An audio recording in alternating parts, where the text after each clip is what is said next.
Seeds grow करते हुए 5 ऐसी गलतियां जिनकी वजह से या तो आपके सीड्स बिल्कुल ग्रो नहीं करते या फिर अगर ग्रो करते हैं तो कुछ टाइम के बाद मर जाते हैं होते हैं। अक्सर ये सवाल किया जाता है कि हम सीड्स लगाते हैं, हमसे तो लगते नहीं हैं, और ये जो नर्सरी वाले हैं या जो दूसरे लोग होते हैं, कुछ ऐसे लोग लगा लेते हैं लेकिन हमसे क्यों नहीं लग पाते। तो मैं आपको आज वो गलतियां बताऊंगा जिनकी वजह से कुछ लोग जो हैं अपने सीड्स ग्रो नहीं कर पाते।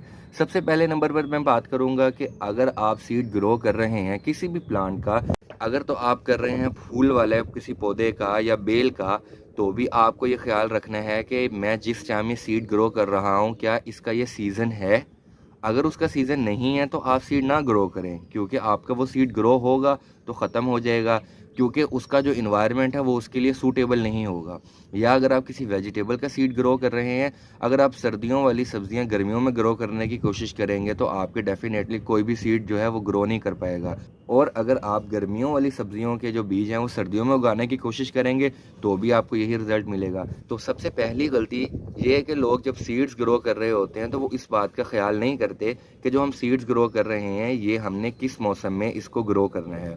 उसके बाद दूसरी गलती जो की जाती है वो ये की जाती है, तो जिस मिट्टी के अंदर हम बीज लगा रहे हैं क्या वो मिट्टी जो है हमारे सीड्स के लिए सूटेबल है या नहीं। क्योंकि बाज़ औक़ात जो मिट्टी हमारे पास घरों में मौजूद होती है, गमलों के अंदर हमारे पास होती है, वो काफ़ी सख्त मिट्टी होती है, वो इतनी अच्छी मिट्टी नहीं होती।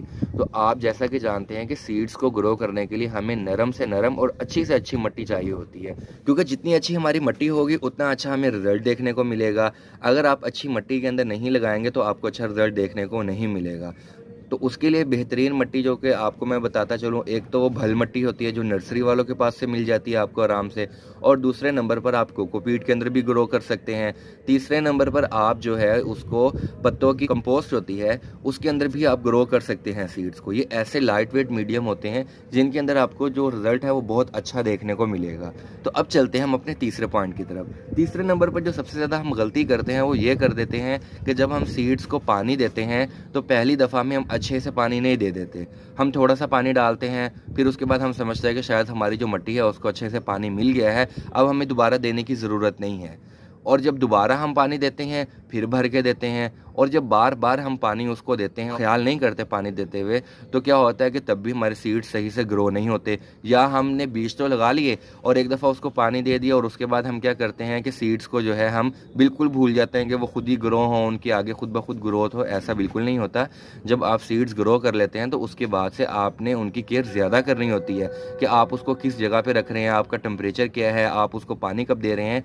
तो जब भी आप अपनी सीडलिंग को पानी देना चाहें तो मैं आपको एक चीज़ रिकमेंड करूंगा, कभी भी जो है आप पाइप के ज़रिए या बोतल के ज़रिए पानी ना दें। जब भी पानी दें उनको शॉवर करके पानी दें, क्योंकि आपकी मिट्टी लाइट वेट होती है और सीड्स जो है हमने बहुत ज़्यादा नीचे करके दबाए नहीं होते।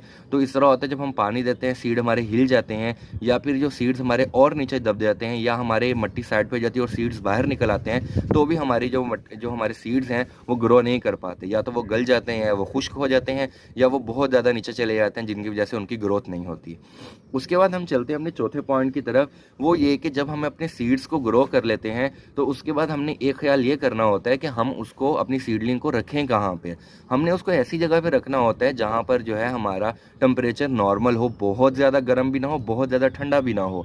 बाज़ लोग जो है उनको बहुत ज़्यादा जो है वो ऐसी ठंडी जगह पे रख देते हैं तो हमारे सीड्स की ग्रोथ नहीं होती। या कुछ लोग ऐसा करते हैं, सीड्स को लगा तो दिया, उसके बाद उनको डायरेक्ट सनलाइट में हमने रख दिया, और ऐसा होने के बाद क्या होता है कि हमारे सीड्स ग्रो करते हैं और साथ ही मर जाते हैं, क्योंकि वो सूरज की इतनी ज़्यादा धूप को और इतनी ज़्यादा तपिश को बर्दाश्त नहीं कर पाते।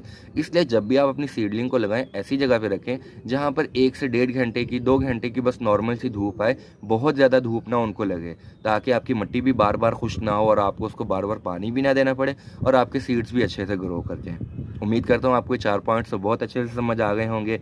और उसके बाद चलते हैं हम अपने 5वें और आखिरी पॉइंट की तरफ। अब आखिरी पॉइंट जो है ये सबसे ज़्यादा अहम पॉइंट है, वो ये कि जो हम सीड लगा रहे हैं वो हम सही से नहीं लगा रहे होते। मतलब ये कि सीड जो होता है, कुछ सीड्स ऐसे होते हैं जो कि बहुत ज़्यादा बारीक होते हैं। अब उन सीड्स को हम जो है बहुत ज़्यादा दबा के लगा देते हैं। तो उन सीड्स को तो अगर बहुत ज़्यादा हम दबा के लगा देंगे तो वो क्या करेंगे, उनकी ग्रोथ ही नहीं स्टार्ट हो पाएगी। उनके ऊपर इतना मीडियम होगा मिट्टी का है, या फिर आप जो कोकोपीट भी यूज़ कर रहे हैं उनकी ग्रोथ नहीं हो पाएगी। या हमने अपने सीड्स को लगाया, जैसे कि गर्मियों की सब्जियों के सीड्स लगाए, इनके सीड्स थोड़े बड़े होते हैं, सर्दियों की सब्जियों की बनिस्बत तो हम ऐसे सीड्स को जो है ज़्यादा मिट्टी के अंदर नहीं दबाते, बिल्कुल हल्का सा ऊपर रखा और हल्की सी मिट्टी डाली और सीड को ग्रो कर दिया। हमें हर सीड को उसके लिहाज से मिट्टी के अंदर दबाना चाहिए, जितना सीड हमारा होता है उसके लिहाज से हमने उसको मिट्टी के अंदर दबाना होता है। तो अब आखिरी पॉइंट जो है हमारा वो ये कि जब भी हम अपनी सीडलिंग को लगाएं तो हमने मिट्टी के अंदर सीड्स को ये देख कर लगाना होता है कि अगर हमारा सीड बहुत ज़्यादा बारीक है तो हम उसको ज़्यादा दबाएं ना, और अगर हमारा सीड मोटा है तो हम उसको थोड़ा दबा के लगाएं ताकि उसकी ग्रोथ अच्छे से स्टार्ट हो। उम्मीद करता हूँ ये 5 ऐसे पॉइंट जो कि सीडलिंग करते हुए बहुत सारे गलतियाँ लोग कर जाते हैं, इनके अंदर से कोई ना कोई गलती होती है जिसकी वजह से हमारे सीड्स या तो ग्रो ही नहीं कर पाते, या ग्रो करते हैं तो वो अच्छा ऐसा रिजल्ट नहीं हमें मिल पाता जो हम चाह रहे होते हैं। अगर आपको मेरी वीडियोज़ अच्छी लगती हैं तो आप लाइक कर दिया करें, कमेंट कर दिया करें। फिर मिलेंगे एक नई वीडियो में एक नए टॉपिक के साथ। मुझे इजाज़त दीजिए। अल्लाह हाफिज़।